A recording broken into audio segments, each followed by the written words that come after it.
कल्पना कीजिए, ऊंची ऊंची इमारतें, चौड़ी चमचमाती सड़कें, मॉल, पार्क, सब कुछ बना हुआ है, लेकिन वहां कोई नहीं रहता। ना गाड़ियों का शोर, ना बच्चों की हंसी, सिर्फ सन्नाटा। ये है चीन के गोस्ट टाउन्स। और सवाल ये है, दुनिया की दूसरी सबसे बड़ी अर्थव्यवस्था में अरबों डॉलर की ये इमारतें आखिर खंडहर बनने की कगार पर कैसे पहुंच गईं? क्या चीन का रियल एस्टेट बुलबुला अब सच में फूट चुका है? पिछले 2 दशकों में चीन की तेज तरक्की का सबसे बड़ा इंजन था कंस्ट्रक्शन। रियल एस्टेट सेक्टर अकेले चीन की जीडीपी का करीब 25 से 30% हिस्सा था। सरकार ने जमीन बेची, डेवलपर्स ने कर्ज लिया और शहर एक के बाद एक खड़े होते चले गए।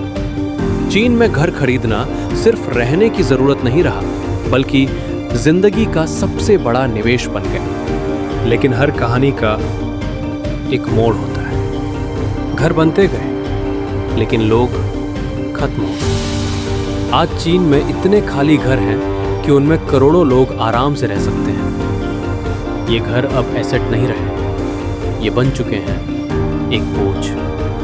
साल 2020 में सरकार लाई 3 रेड लाइंस नियम। मकसद था कर्ज पर लगाम, लेकिन नतीजा पूरी इंडस्ट्री का दंग घुटना। और फिर आया एवरग्रैंड, चीन की सबसे बड़ी रियल एस्टेट कंपनी। $300 बिलियन का कर्ज, प्रोजेक्ट रुक गए, निर्माण थम गए। लेकिन सबसे बड़ा नुकसान हुआ उन परिवारों का, मध्यम वर्ग, जिन्होंने जिंदगी भर की बचत एक फ्लैट में लगा दी थी। न घर मिला, न पैसा वापस। लोगों ने किश्तें भरने से इनकार कर दिया और बैंकिंग सिस्टम हिलने लगा। जब रियल एस्टेट गिरता है तो सिर्फ इमारतें नहीं गिरती, गिरता है भरोसा।